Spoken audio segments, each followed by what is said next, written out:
রামায়ণের কথা।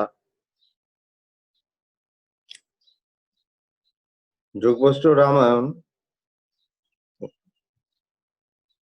গতবার যখন আলোচনা হচ্ছিল তখন এক জায়গায় এসেছিলাম যেখানে বশিষ্ঠদেব রামচন্দ্রকে রীতিমতো ওয়ার্নিং দেওয়ার মতোই বলছেন, তুমি তোমার চপলতা ত্যাগ করো। তুমি যদি চাপল্যবশত ধৈর্য না থাকে, যদি না শুনতে পারো ঠিক মতো, তবে কিন্তু মাঝখানে যদি উঠে চলে যাও তাহলে কিন্তু কিছু লাভ হবে না। পরিষ্কার বলছে মাঝখান থেকে যদি একটু শুনে যদি উঠে যাও তাহলে কিছু হবে না, কিন্তু তাহলে তুমি সিদ্ধি লাভ করতে পারবে না। তো সিদ্ধি লাভ করবার জন্য ওই ধৈর্য ধরে পুরোটা শুনতে হবে। আমরা যে একটা জগৎ সংসার দেখছি, দেখা যাচ্ছে সংসার, কিন্তু এই যে দেখছি এটা আমাদের মধ্যে নানা রকম সংশয় উৎপত্তি করে। এখানে একটার পর ধীরে ধীরে ধীরে ধীরে সবকিছু ঠিক করা হচ্ছে, কিন্তু সেখানে ধৈর্য ধরে বুঝতে হয়। কথায় বলে যে সাগরের তীরে বসে কুশ দিয়ে সাগরকে একটু একটু জল উঠিয়ে ফেলে আমি সেটাকে শুকাবো, এমনতর ধৈর্য লাগে এই আধ্যাত্ম পথে, তেমন ধৈর্যের প্রয়োজন। তো সেই জন্য সাধারণ কথা না, বলছে এখানে তুমি নিজেকে একাগ্রচিত্ত করো, একাগ্রচিত্ত করে এখানে মনকে সংস্থাপন করে লাগো, কাজে লেগে পড়ো। এটা পড়বো, শুনতে হবে, ধীরে ধীরে পড়ছি।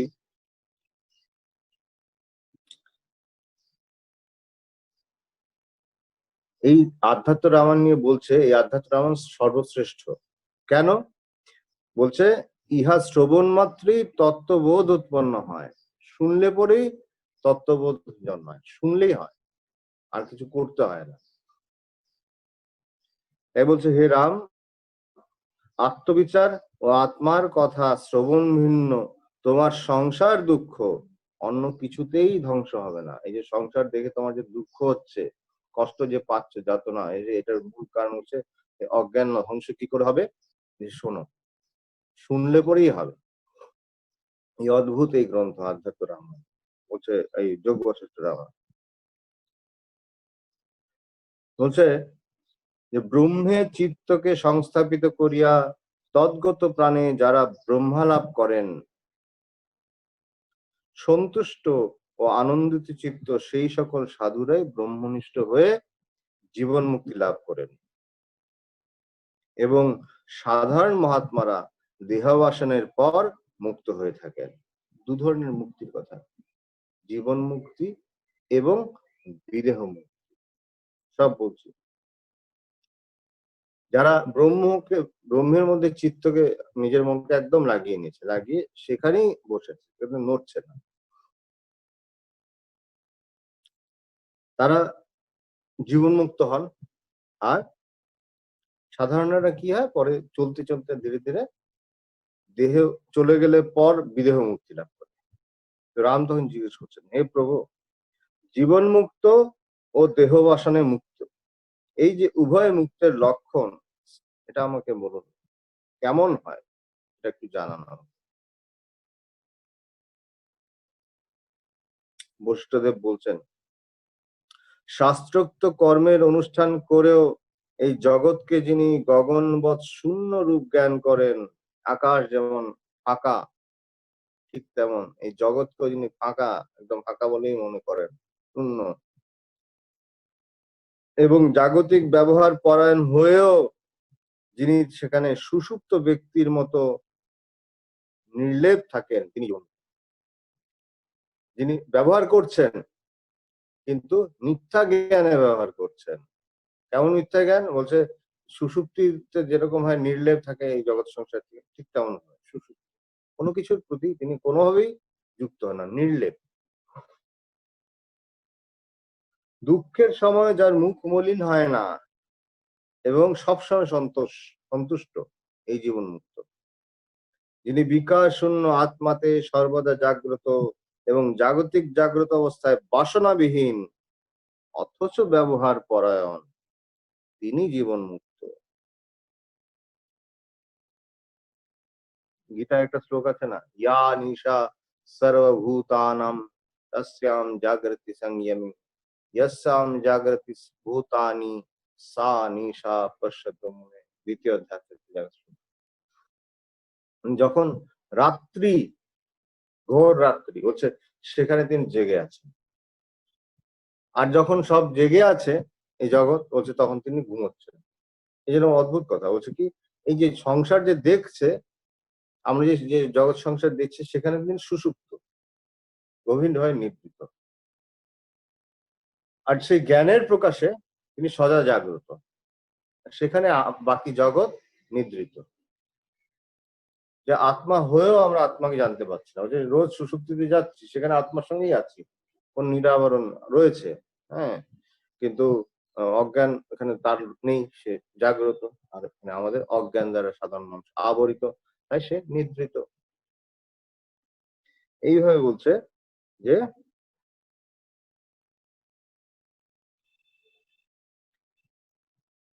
বাসনাবিহীন অথচ ব্যবহার করা, ব্যবহার করছে কিন্তু কোনো বাসনা নেই। এটা খুব সুন্দর, দারুণ কথা। জগৎ ব্যবহার কালে রাগ দেশ ভীতি সম্পন্নের ন্যায় ব্যবহার করেও অন্তরে যিনি গগনের ন্যায় নির্মল চিদ্রূপে বর্তমান থাকেন, তিনি জীবনমুক্ত। ভেতরে একদম স্থির শান্ত, কোনো কিছু তাকে স্পর্শ করতে পারছে না। যেমন পদ্ম পাতা, যেমন ওখানে জল এসে টাচ করে না, ঠিক অন্তরটা আলাদা হয়ে গেছে।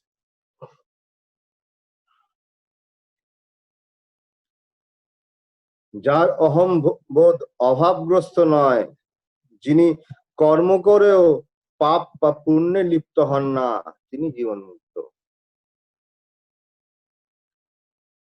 যাহা হইতে অন্যের কোনো উদ্বেগ হয় না, অন্য সকল জাত থেকে কোন রকম উদ্বেগ প্রাপ্ত হন না, যার কোনো শোক বা আনন্দ কিছুই নাই, তিনি জীবনমুক্ত।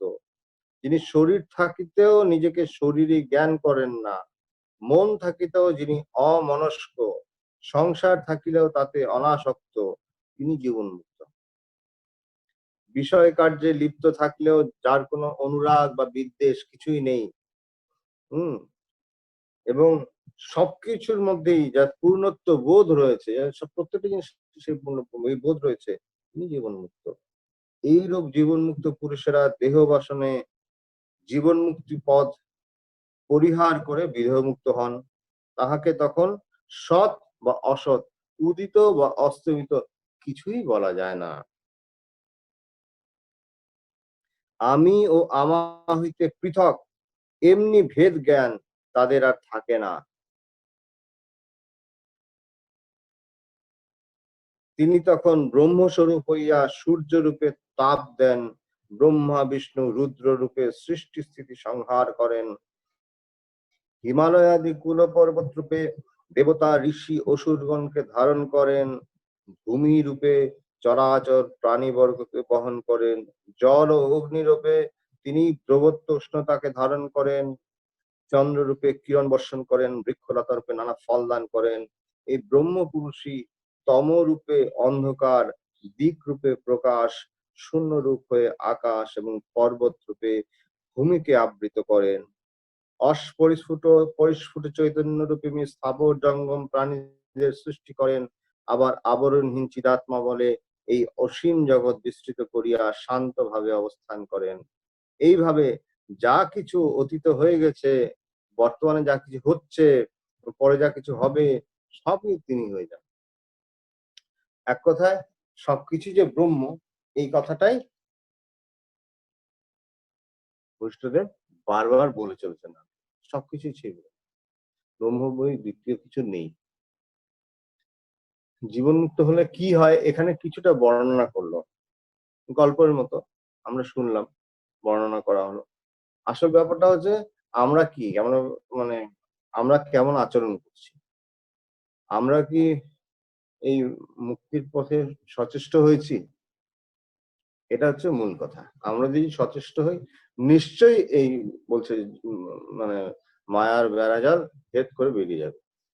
যদি সচেষ্ট হয়েছে নিশ্চয়ই বেরিয়ে যাবে, কিন্তু যদি চেষ্টা করতে হবে, সচেষ্ট হতে হবে। যে এই যে মুক্তির কথা বলা হলো, এটাই হচ্ছে মুক্তি। মুক্তি মানে সে কোনো কিছুই তখন তাকে স্পর্শ করতে পারে না। এই যে যে নিজের থেকে অন্য কিছু যে আলাদা সবকিছু যে দেখে, আলাদা ভেদ বোধ চিরতরে শান্ত হয়ে যায়। চিরতরে সব রকম প্রশ্ন শেষ হয়ে যায়। আর নতুন কোনো কিছুর প্রয়োজন থাকে না। পুরানো কোনো কিছুর অবশেষ তার সব শেষ হয়ে যায়। নতুন পুরনো ভাব কিচ্ছু থাকে না।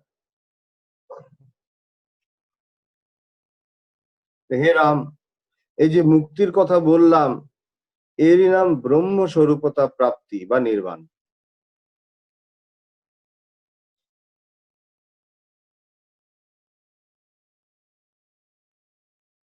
আমি যখন এটা পড়ি, পড়তে পড়তে আমার একটা কথা বারবার মনে হয় যে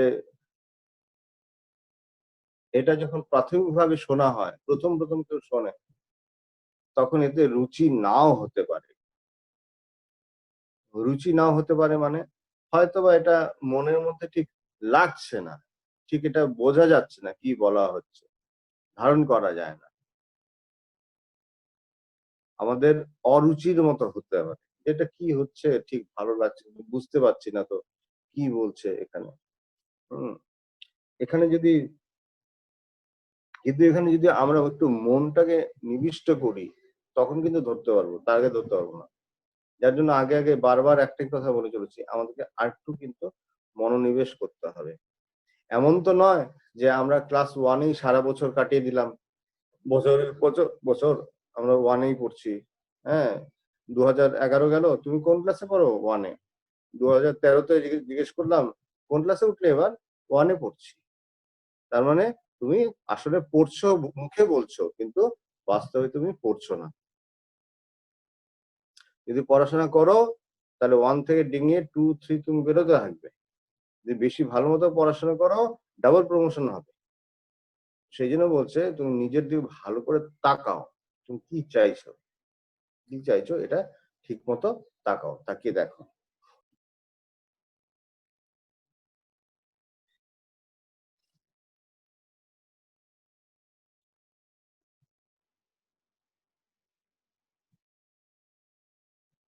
যাই হোক, ২ ধরনের মুক্তির কথা বলা হয়েছে। একটা হলো জীবন মুক্তি। মানে এই বেঁচে থাকা অবস্থাতেই মুক্তির আস্বাদন সে লাভ করছে। আরেকটা হলো সে এই ধ্যান ধারণা তপস্যা করছে, করে মুক্ত হওয়ার চেষ্টা করছে, কিন্তু একটু ফাঁক রয়ে গেছে। একটু ফাঁক রয়ে গেছে। এবং সে আফটার লাইফ মানে মৃত্যুর পর, মৃত্যুর পর গিয়ে সে বলছে সে এমন একটা লোকে যায়, এমন একটা স্থানে যায়, সেখানে গিয়ে সে এই তপস্যা করে সেই চরম মুক্তি লাভ করে। মুক্তি মানে এক কথায় কি? এক কথায় হচ্ছে যে আমাদের আমি ও আমার থেকে ভেদ। যে আমাদের যে মহাবাক্যগুলি আছে না? আমাদের যে এই উপনিষদে নানা রকম মহাবাক্যগুলি বলেছে। মূলত ৪ টা প্রধান মহাবাক্যের কথা বলেছে। যে ওগুলির লক্ষ্য কি? লক্ষ্য একটাই ওগুলি হচ্ছে জীবের সঙ্গে জীবাত্মার সঙ্গে পরমাত্মার একাত্মবোধ হোক। আত্মার সঙ্গে ব্রহ্মের একত্ববোধক বাক্য। ওর ফলে কি হয়? ওর ফলে একটা অদ্ভুত জিনিস জন্মায়। যখন গুরুর মুখে কেউ শোনে, মুক্তি কিভাবে হয়? হচ্ছে যখন শুনলাম, যখন কথাটা শুনলাম, শুনছি কথাটা।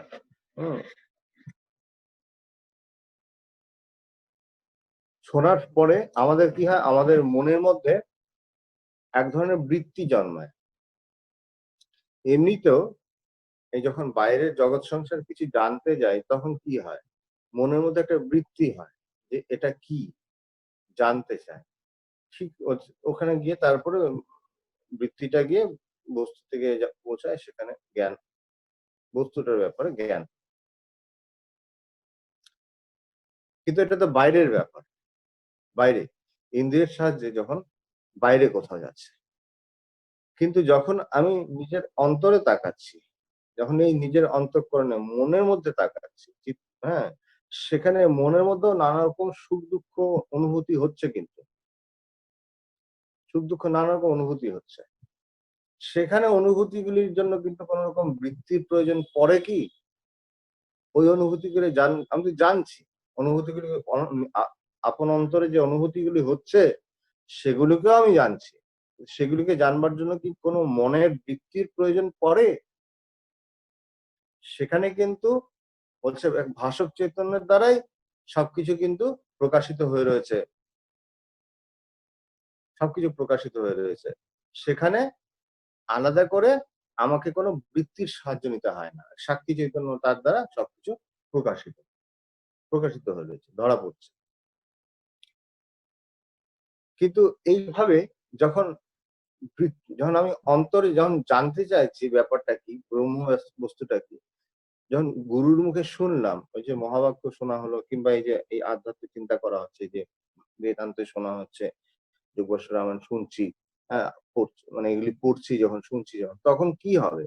ঠিক মতো যদি শুনি, ঠিকভাবে যদি শুনি, শ্রবণটা যদি ঠিক হয়, মনের সব সংশয়গুলি কেটে যাবে।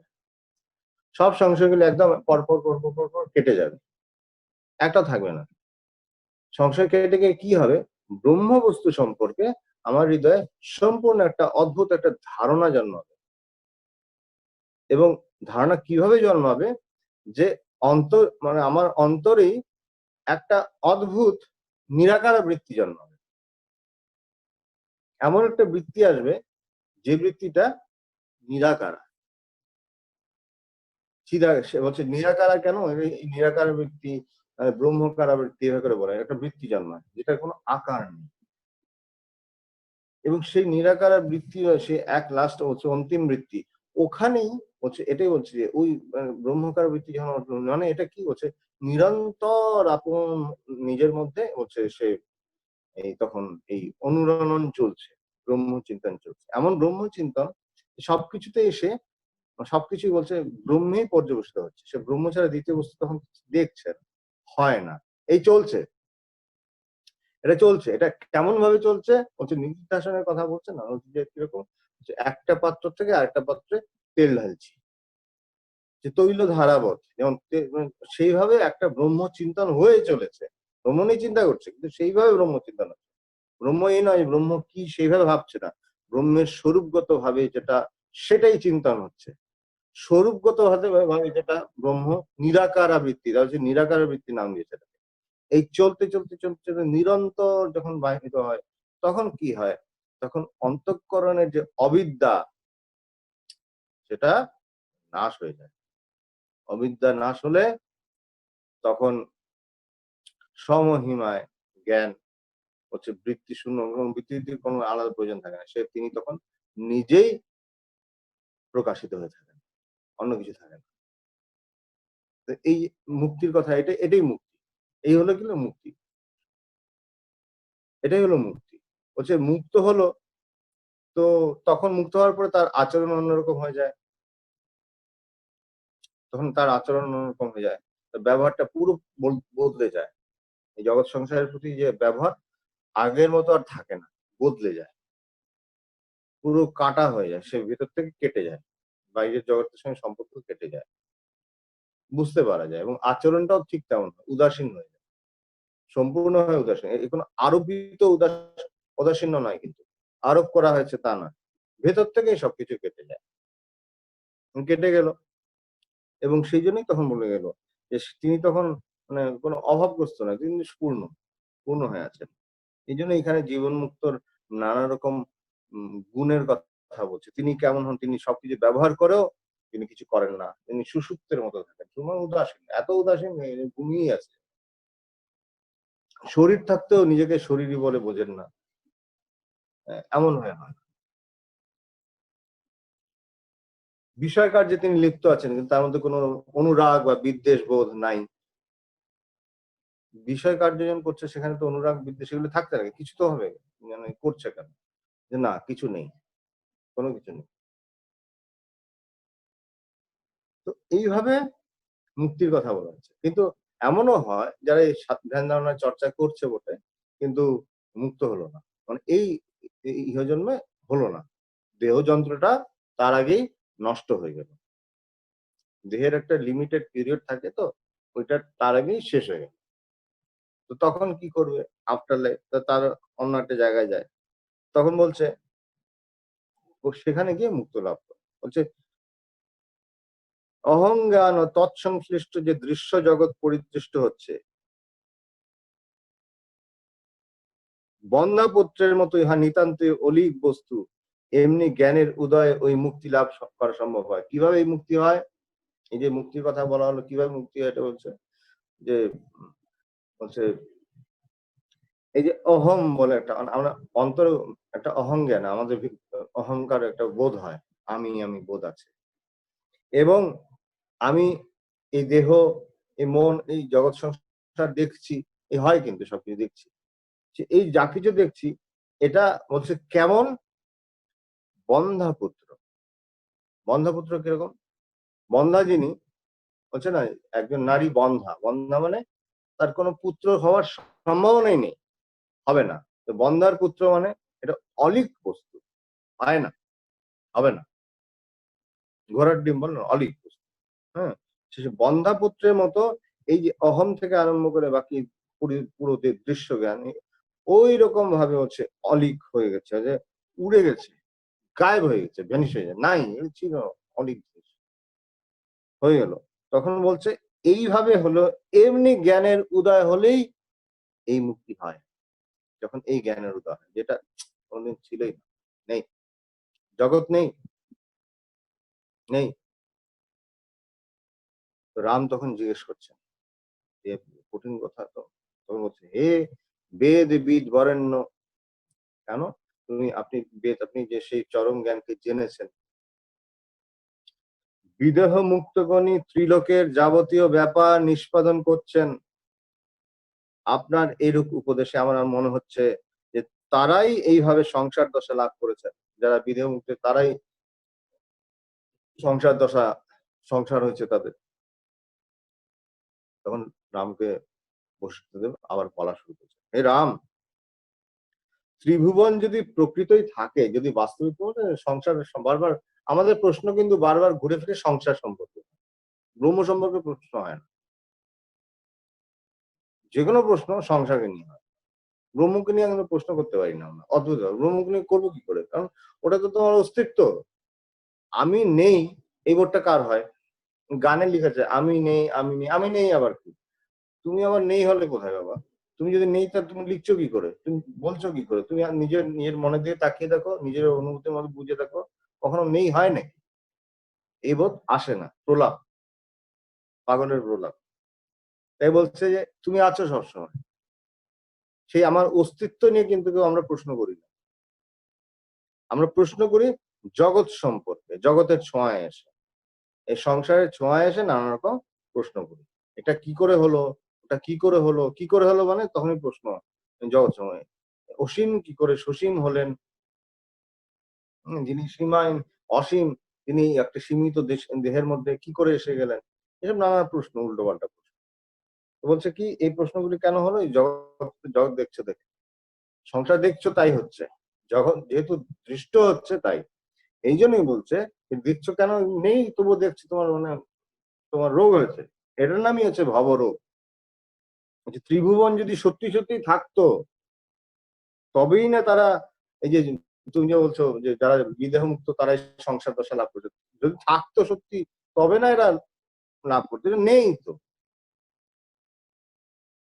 কিন্তু কথা এই যে ত্রিভুবন নামের কোনো বস্তুই নাই, এই যে মানে নানা রকম ভুবনের বর্ণনা করছে, মানে জগৎ বলছে এইটা আদপে নাই, নেই, একেবারেই নেই। আর ব্রহ্মই নিজ চিৎ শক্তির দ্বারা সংসার লাভ করেন, এমনি বোধ ভ্রম। ব্রহ্ম নিজের চিৎ শক্তি মায়া দ্বারা সংসার লাভ করেছেন, এই সবকিছুই বলছে ভ্রম, মিথ্যা। হে রাম, আমি তো স্বর্ণ বলে স্বর্ণ বিকে তো কিছুই দেখি না, সোনার চুরি পরেছ, হ্যাঁ, সোনার চুরি পরেছ, সোনা, সে তো সবকিছুই সোনা, পুরোটাই সোনা, সেখানে সোনা ছাড়া তো অন্য কিছু দেখা যায় না। জলপ্রবাহে জল ছাড়া আমার অন্য কিছু দৃষ্টিগোচর হয় না, তুমি দেখছো প্রবাহ, জলই তো।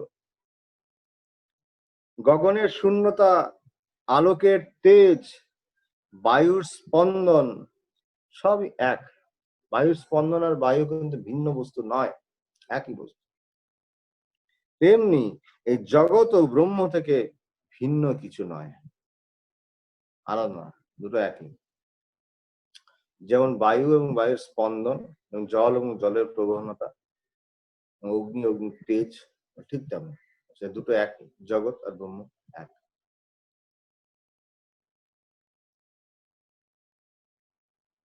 ব্রহ্মই সব। তখন রাম আবার প্রশ্ন করছে যে, হে মুনিবর, দৃশ্য জগতের যে একান্তই অভাব, যে যুক্তি বলে এই জ্ঞানের উদয় ঘটে সেটা আপনি বলুন। এই যে আপনি যে বলছেন যে জগৎ উধাও হয়ে গেল, নাই হয়ে গেল, তো যেভাবে এটা আসবে সেটা বলুন আপনি কিভাবে? যে জ্ঞানটার ফলে সূর্য উঠলো, অন্ধকার চলে গেল। তো সূর্য উঠলো যে কোন, মানে ঠিক তেমন এখানে কোন জ্ঞানের উদয়ে মনের থেকে এই অন্ধকার চিরতরে ঘুচে গেল? কোন জ্ঞান? কোনটা সেই জ্ঞান? তখন বশিষ্ঠ বলছেন, হে রাম, মনুষ্য হৃদয় আবহমান কাল হতে জগৎ জ্ঞান দৃঢ়ভাবে বদ্ধমূল থাকলেও বিশেষ বিচার দ্বারা তা উন্মিলিত হতে পারে। অনাদিকাল থেকে রয়েছে, হ্যাঁ রয়েছে, অনাদিকাল থেকে এই অজ্ঞান কি আমি জানি না, রয়েছে। হ্যাঁ, সেটা কি করে যাবে? বলছে বিচার দ্বারা, বিশেষভাবে বিচার কর, বিচার কর, বিচারটা সেটা আস্তেই আসছে, বিশেষভাবে বিচার। সুতরাং যে প্রকার উপদেশ দ্বারা জগৎ ভ্রম বিদূরিত হয়, দূর হয়ে যায়, এই ভ্রম আর থাকে না, সেটা আমি বলছি, সেটা শোনো। এই স্থাবর জঙ্গম যে জগৎ দেখছো, প্রলয়কালে এটা আর থাকবে না। এই যে জগৎ দেখা যাচ্ছে হচ্ছে এটা আর থাকবে না, কিন্তু জগৎ প্রলয় যখন হয়, প্রলয় মানে সবকিছু কারণে গিয়ে মিশে যাওয়া। প্রলয় মানে আর কিছু না, আহ, যেখান থেকে উৎপত্তি হয়েছিল সেই কারণে গিয়ে মিশে যাবে, এই হলো প্রলয়। রুদ্র প্রভৃতি দেবতারাও কিন্তু তখন নিজেদের কারণে গিয়ে মিলিত হয়ে যাবে, কোনো দেবতা থাকবে না, তারা দেবতারাও সেই ব্রহ্মে গিয়ে বিলীন। আলোক অন্ধকার বলে তখন কিছুই থাকবে, আলো থাকবে না, অন্ধকারও থাকবে না। যিনি থাকবেন তিনি একমাত্র সৎ বস্তু, আদি মধ্য অন্তবিহীন অজর অমর মঙ্গল স্বরূপ তিনি। তারা আদি অন্ত কিচ্ছু নেই, জন্ম মৃত্যু কিচ্ছু নেই, সেই পরম বস্তুতেই জগৎ বিকশিত হচ্ছে, এই পরম বস্তু, সেখানেই জগৎ। সৎ অসৎ রূপধারী সেই এক দেব, সেই দেব একদিকে সর্বস্বরূপ বটেন। সরি, বলছে কি, সৎ সদসৎ রূপধারী সেই দেব একদিকে সর্বস্বরূপ বটেন, কিন্তু অন্যদিকে আবার কিছুই নন। তিনি সবকিছু হয়েছেন, আবার তিনি কিছুই নন। তিনি স্বরূপত, তিনি সবকিছু হয়েছেন, কিন্তু তিনি আবার কিছু হনন। তাহার চক্ষু কর্ণ ইন্দ্রিয় না থাকলে তিনি দর্শন শ্রবণ করেন, তার চোখ কান নেই, তবু তিনি সবকিছু জানছেন। কেন? তার দ্বারাই সবকিছু জানা হচ্ছে। শুনতে গেলে কানের চাই, দেখতে গেলে চোখ চাই, হচ্ছে না, তিনি চোখ ছাড়াই দেখতে পাচ্ছেন, কান ছাড়াই শুনতে পাচ্ছেন, মানে কারণ তিনি সেই জ্ঞান স্বরূপ, যার দ্বারা চোখ কি করে জানছে, হচ্ছে এই জ্ঞানের সাহায্যে চোখ জানছে। কান কি করে শুনছে, হচ্ছে তিনি এই জ্ঞানের সাহায্যে, ব্রহ্ম এর সাহায্যেই জানছে। তাই তিনি এদের সাহায্য ছাড়া তিনি এমনি সবকিছুকে প্রথম থেকে প্রকাশ করে রেখেছেন, প্রকাশ করে রয়েছে। যে আলোক দ্বারা সৎ অসৎ এই উভয় সৎ অসৎ, সৎ বলতে যেটা আছে, অসৎ বলতে যেটা নেই, যে যেটা এটাকে প্রকাশ করছে,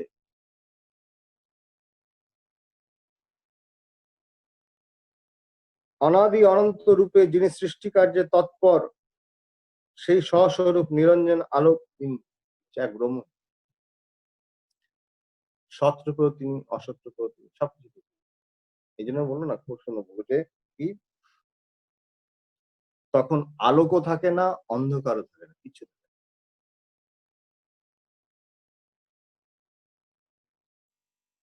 যাহার কোনো কারণ নাই, জলের প্রবাহের মতো তাতেই জগৎরূপ কার্য উৎপন্ন হচ্ছে। জলের প্রবাহ কিন্তু জল ভিন্ন অন্য কিছু নয়। জলের প্রবাহ যেমন জল ছাড়া অন্য কিছু নয়, ঠিক তেমন ব্রহ্মও যেন জগৎ হয়েছেন, যেন হয়েছেন। আদপে হয়নি অ্যাকচুয়ালি। এর জন্য এটাকে বলছে বিবর্ত, হয়নি। পরিবর্তিত না হয়েও যেন দেখাচ্ছে। মায়া মানে ইয়ে মা তথাপি প্রতীয়তে স মায়া। যা নেই কিন্তু দেখাচ্ছে, প্রতীতি হচ্ছে, দেখা যাচ্ছে। সেজন্য এটাকে মায়া বলছে। যা নেই কিন্তু তবুও দেখাচ্ছে। এই অদ্ভুত কথা, অদ্ভুত কথা।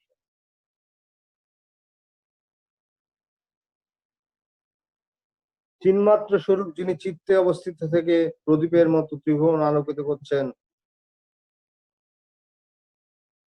ইনি না থাকলে সূর্যেরও কোনো দাম নাই। যাকে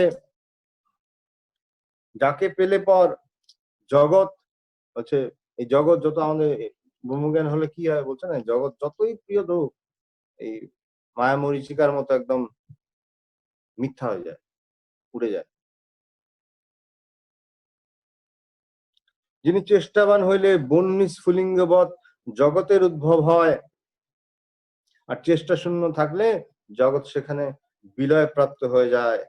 যিনি সবসময় নিদ্রিত, সর্বক্ষণ জাগ্রত, আবার কোথাও কখন নিদ্রিত জাগ্রত কোনোভাবেই থাকেন না, নশ্বর পদার্থে অবস্থান করেও যিনি অবিনশ্বর থাকেন, যিনি যিনি এই যে দেহ দেহ বিনাশশীল, কিন্তু এর মধ্যে থেকেও তিনি অবিনাশী। দেহ বিনাশী কিন্তু তিনি অবিনাশী। অদ্ভুত রহস্য। কি করে হলো? দুটো বিপরীত অবস্থান, কি করে বিপরীত বস্তু কিন্তু একসাথে দুজনে অবস্থান করছে। হ্যাঁ, বড় অদ্ভুত ব্যাপার।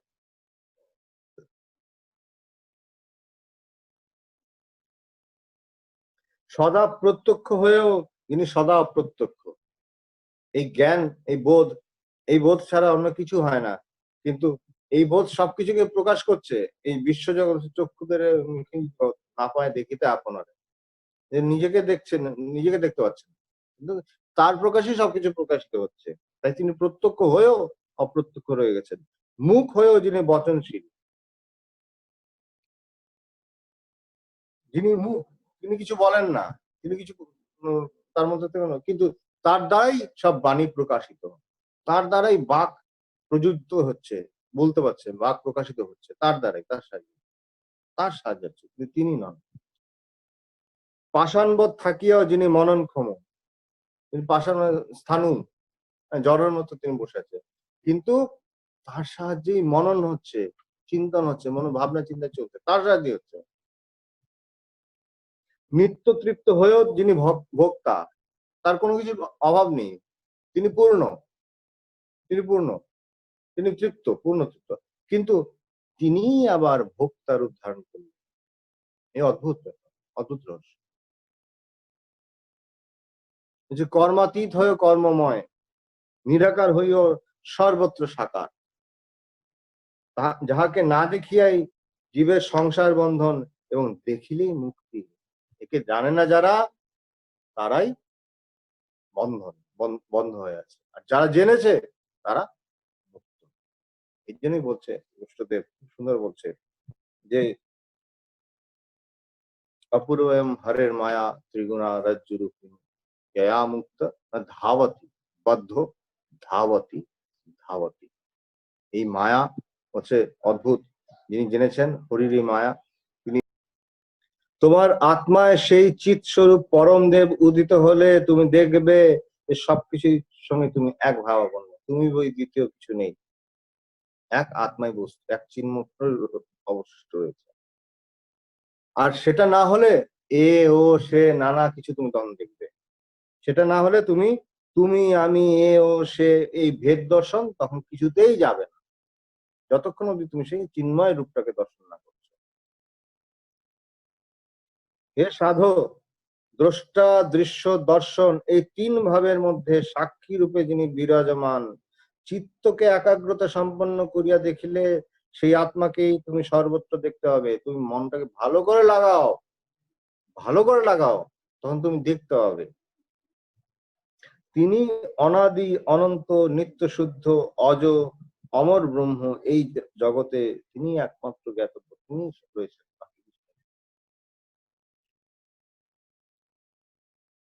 এত বড় বড় কথা বলবার পর প্রথমেই তো মাথা ঘুরে যায়, বাবা এই বিরাট বিরাট কথা বলা হচ্ছে, মাথা তো ঘুরে যায়, কি হলো ঘটনাটা। তো রামচন্দ্র তিনি গেছেন তার গুরুদেবের কাছে, কৃষ্ণদেবের কাছে, তারও একই অবস্থা, শুনে মাথা ঘুরে গেছে, কি ব্যাপার হচ্ছে।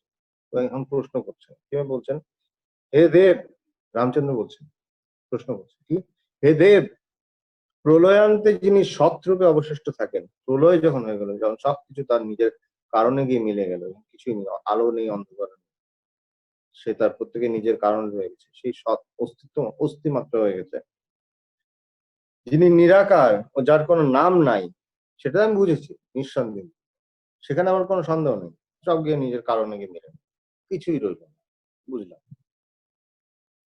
কিন্তু তিনি আলো নন, অন্ধকারও নন, শূন্য নন, প্রকাশও নন, বুদ্ধি না, মনও নয়, চিত্ত নয়, অচিত নয়, অথচ তিনি সবকিছু। এই যে আপনি বললেন, এই কথাটা আমার মাথায় ঢুকলো, এই কথাটা আমি বুঝতে পারিনি, আপনি এটার প্রতিকার। এই জন্য আগে বলেছিল বৈষ্ণদেব, তুমি ধৈর্য ধরে শোনো, যদি ফট করে মাঝখানে উঠে চলে যাও তাহলে কিচ্ছু করতে পারবে না, কিচ্ছু করতে পারবে না। এই জন্য বলে দিল না, এই প্রশ্নগুলো আগে বললাম, কিন্তু করেছি অত কিছু, যা কিছু যেমন বলেছে তেমন বলে দিয়েছি। এখন রামচন্দ্র ঠিক আমাদের এই প্রশ্ন করছে, তিনি এটাও ওটাও, তিনি আছেন আবার নেই, তিনি চলেন আবার তিনি চলেন না, এই যে বিপরীত সব কথা বলা হচ্ছে, এটাতে মাথাটা একটু গুলিয়ে গেছে, কি হলো, কি করে হলো।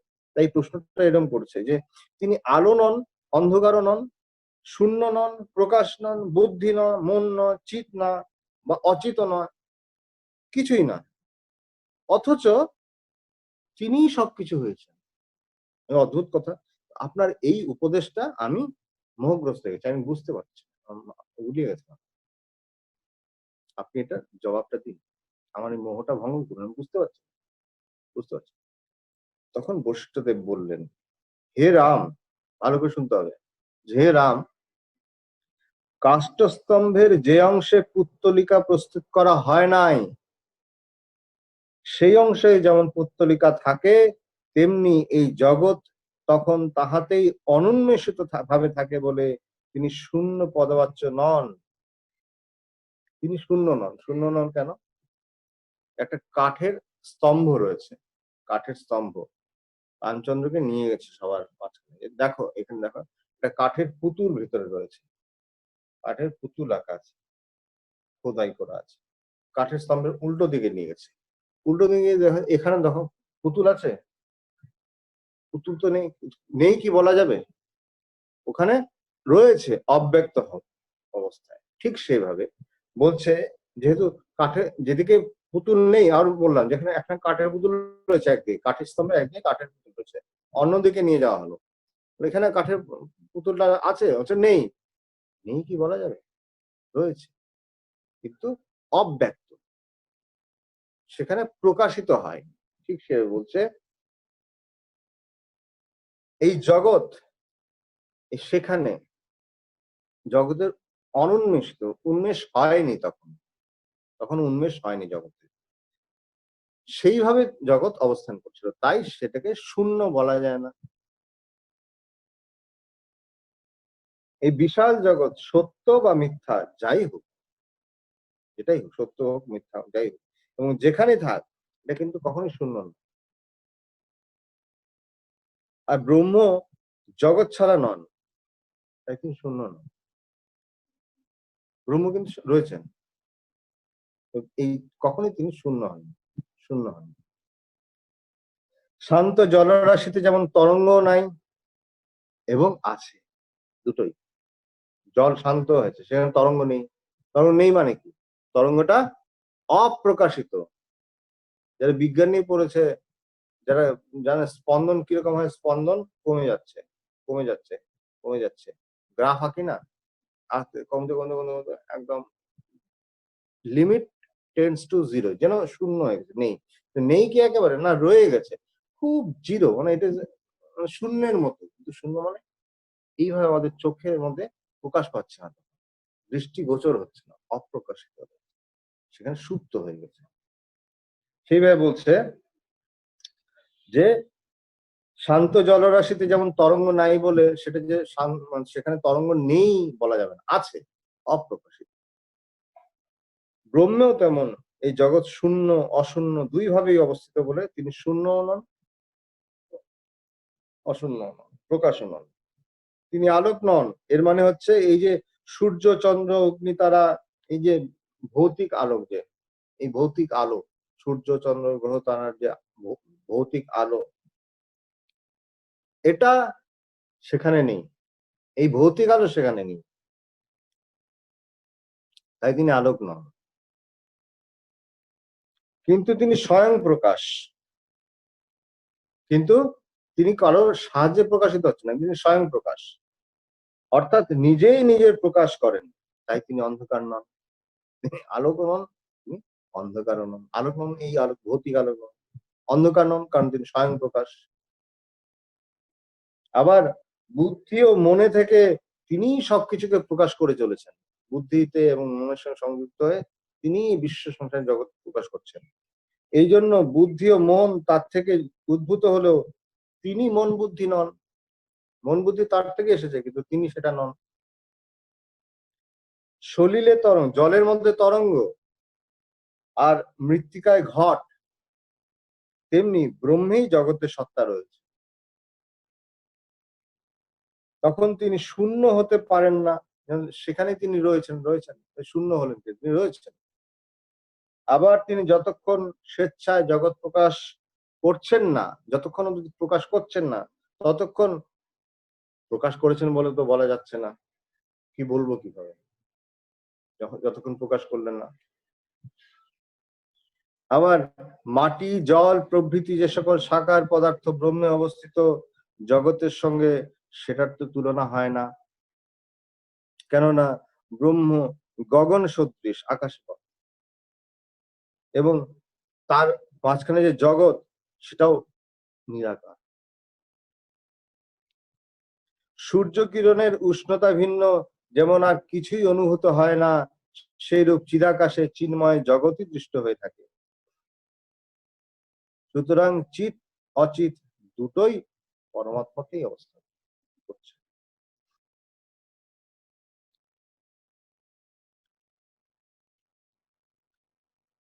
বাহিরের রূপালোকে ও আলোকিত অন্তরে মন সমুদ্ভাসিত এই উভয় প্রকার জগৎ, একটা বাইরের জগৎ, একটা ভেতরের জগৎ, দুটো জগৎ আছে।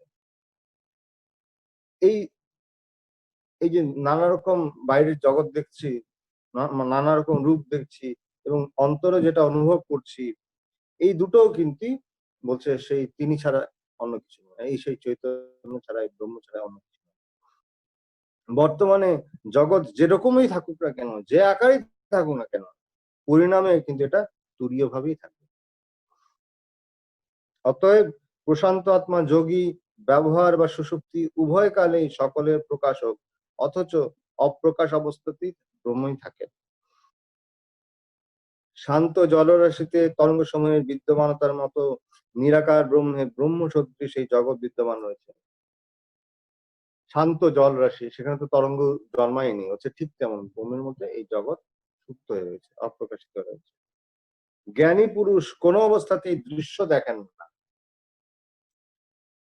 তিনি যখন জগতের কথা বলেন তখন বুঝতে হবে যে সে জগৎ ব্রহ্মের সঙ্গে অভিন্ন, ব্রহ্মকে নির্দেশ করে বলছে। এরাম আকাশ হইতে সূক্ষ্ম অথচ পূর্ণ প্রশান্ত অজ সেই পরম পথকে কিন্তু আমরা এইভাবে দেখি। এগুলি শোনানো হচ্ছে, কেন শোনানো হচ্ছে?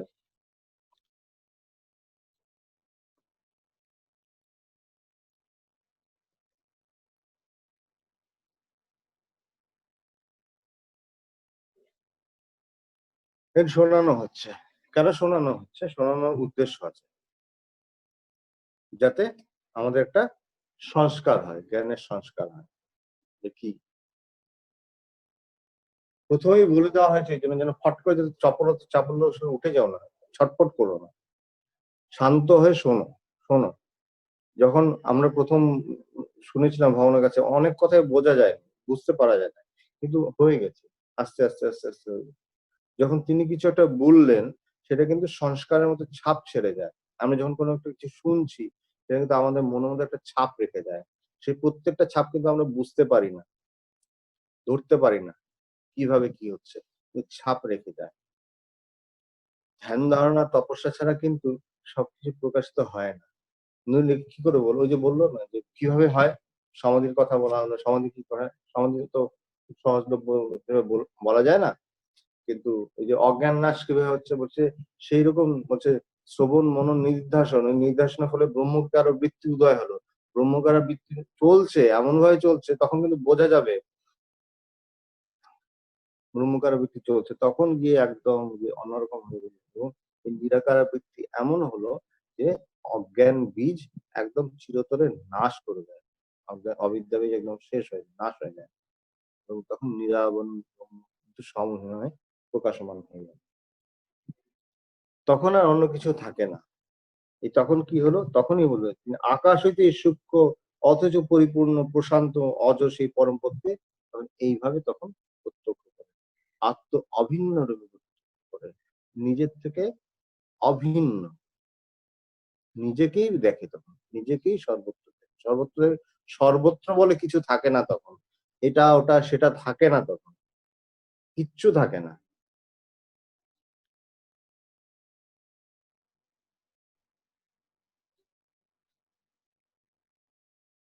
বলছে রাম প্রলয়কালে তিনি সমাধি অবলম্বন করে নিজের চিত্তবৃত্তিগুলিকে নিরুদ্ধ করে স্বকীয় প্রতিবিম্ব জগৎকে উপসংহৃত করেন এবং তারপর মাত্র সৎস্বরূপে অবস্থান করতে থাকে। দৃশ্য জগৎ উপসংহৃত মানে গুটিয়ে নিয়ে আসা। উপসংহৃত মানে গুটিয়ে নিয়ে আসলো। যেমন মাকড়সা নিজের জাল গুটিয়ে নিয়ে আসে তেমন গুটিয়ে নিয়ে আসে। দৃশ্য জগৎ উপসংহৃত হলো, তো দৃশ্য তখন তার রইল না। দৃশ্য দৃশ্য না থাকলে তখন দ্রষ্টাও থাকেন না। কারণ দৃশ্যের অভাব হলে তাকে তো দ্রষ্টা বলা যাচ্ছে না। বোঝা গেল? মানে কিরকম? আমরা এখানে মোবাইলের মধ্যে হটস্টার চালিয়েছি। ঠিক আছে? হটস্টারের মধ্যে হটস্টার বলে একটা অ্যাপ আছে। হটস্টার চালিয়েছি। সেখানে সাউথ আফ্রিকা আর ইন্ডিয়ার খেলা চলছে। ঠিক আছে?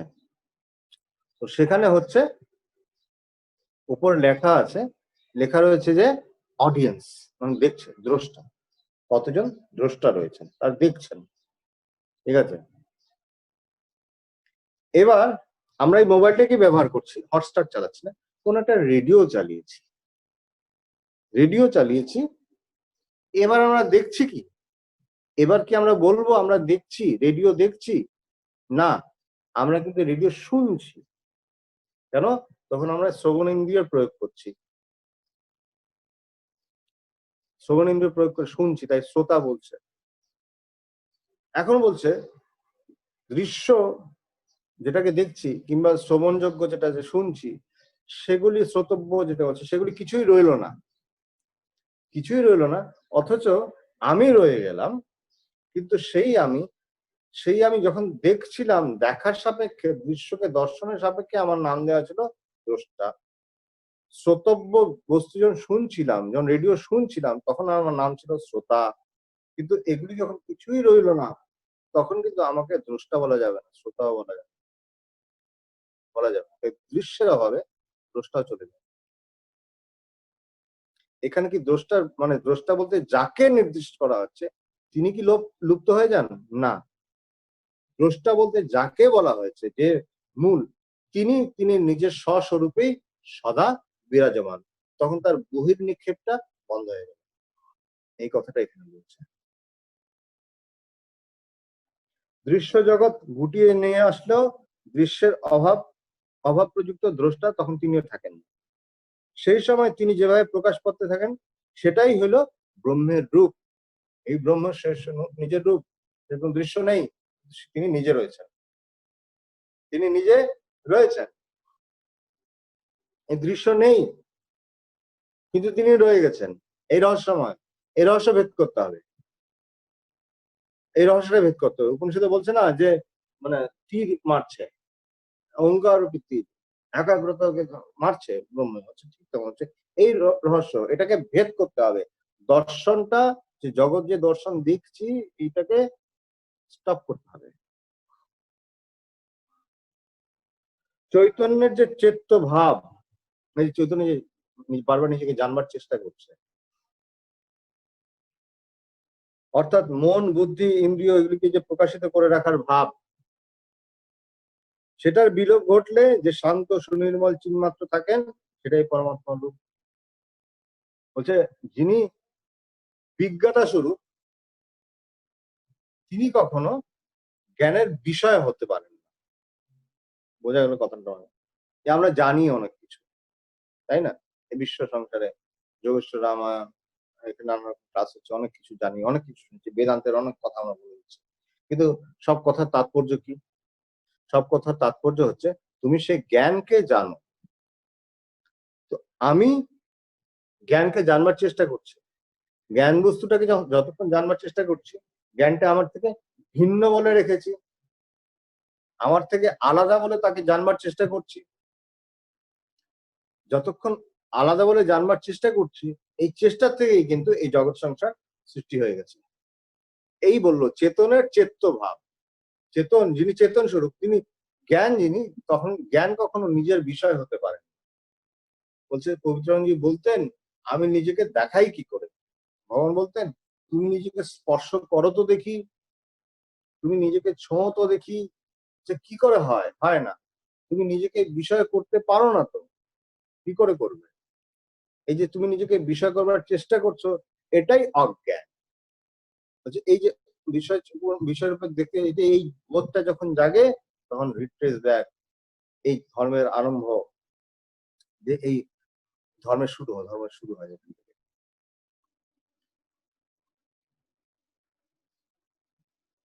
হে অনঘ,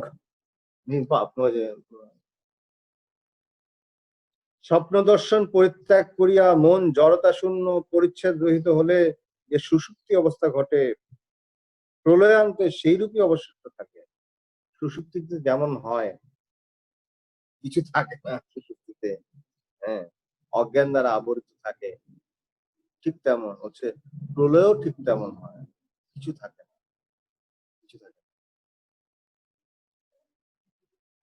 মাটি, জল, আকাশ, বায়ু, পর্বত, পাদপ প্রভৃতির যাহা হৃদয় এবং অচেত্য ভাব, চিন্ময় ব্রহ্মের সেটাই হলো রূপ।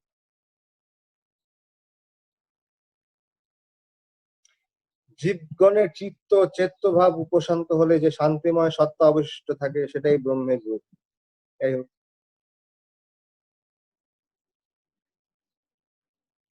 এটাই হলো কথা মূল, যে এই যে জানবার চেষ্টা করছে, কাকে জানবার চেষ্টা করছে?